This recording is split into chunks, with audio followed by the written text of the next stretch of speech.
we are rolling in 3, 2, 1, action. Take my picture, won't you take it please?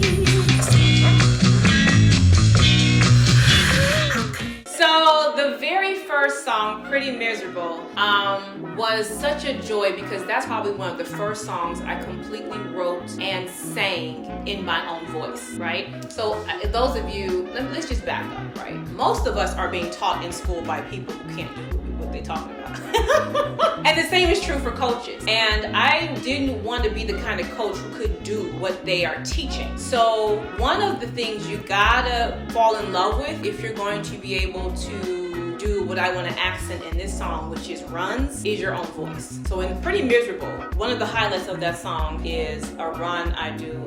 Take my picture, won't you take it please? That please.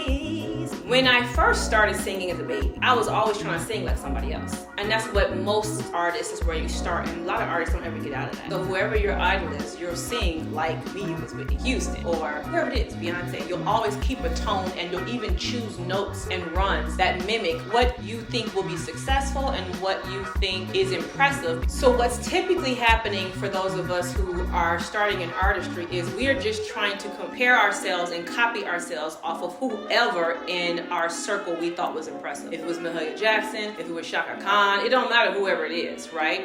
You're going to be listening to them, you'll idolize them, and then you'll change your voice to sound like them, and y'all know it's true. I used to be able to do this run by Whitney Houston, shout out! That everybody would call me out just to do I Believe in You and Me, because I had listened to it over and over and over again, and it was hard for me to have my own voice, right? So even when I started writing and songwriting for other people, they would say, hey, we want a Britney Spears type song, we want a Brandy type song. I could easily switch into the people I was writing for, but I hadn't found my own voice. Does that make sense? So then when it's time for you to come up with your own music, ooh, you like, I don't know who I am, and what if they don't like me once I figure that out? So Pretty Miserable was so cool for me because I had found my voice and I had liked it. And I was choosing runs and I was choosing lyrics and I was choosing imagery that was exactly what I wanted to say. And there wasn't nothing extra added onto it, and I didn't take away from my own beauty of it because I had finally done all the internal work, which has nothing to do with your actual voice. It's just you have to learn how to settle into, this is what God gave me and this is what I'm gonna give the world, right? So that's the undercurrent of Pretty Miserable, and that's why I love it. And even when you find out the story about how it was created, it's about me looking at a chick who's very pretty, but she's miserable trying to take the perfect picture. And I can identify with that. Wanting to be pretty, but feeling miserable because I never felt pretty enough. So that's intertwined into that song. So when I hear that song, I'm like, oh, it's super cool, because when I do that, please, it's done with my vibrato, it's done with my choice of notes. Now, people get intimidated by runs, and it's just not even necessary. So runs are actually super, super simple,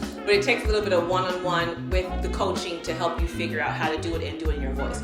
But one thing that you do need to know is, or two things you should know is this. First, it's so simple for people who are raised with it. So if it's already a part of your cultural background, the tapestry of the music you listen to, you're not intimidated by it. So as a matter of fact, you approach it different because you're like, oh, I can do it because I've seen so many people like me be able to do it. So when you're approaching a run, first you just need to not run up to it scared because it's just gonna take, that's you know what, that's a word. Anything in life, you run up to it scared, first sit back and get yourself brave and get yourself calm, and then you approach it way differently. So that's the first actual step I would suggest when it comes to having a run, outside of some of the other things that you need to do. The other last aspect of runs, come on y'all, it's an accent. It's like these glasses I got on in this wig. It ain't really substance, it's a color. It's accent, it's color, right? It's cute because it helped with the outfit. But I didn't feel like doing a full face. I didn't feel like doing my hair, so I threw a wig on to cover up the fact that the basics of my foundation ain't done. But most people who do runs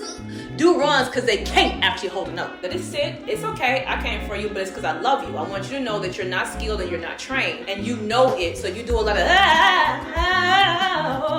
you're doing runs because you can't figure out, well, how do I just hold a note? How do I just sustain a note? How do I not go flat on my notes? How do I put color and vibrato on the end of the note and then make it crescendo, right? That takes another level of skill and development. And for a lot of people who do runs, they're doing the runs because they just haven't learned how to just sing flat-footed with a song. And so they're trying to get off of it and cover the fact that they're going flat, or they winded, whatever it is. So yay for runs. Runs are good. It's like sprinkles. It's an accent, but ain't nobody wearing this wig and these glasses all day. Ain't nobody eating a plate full of sprinkles. It's supposed to be whoop.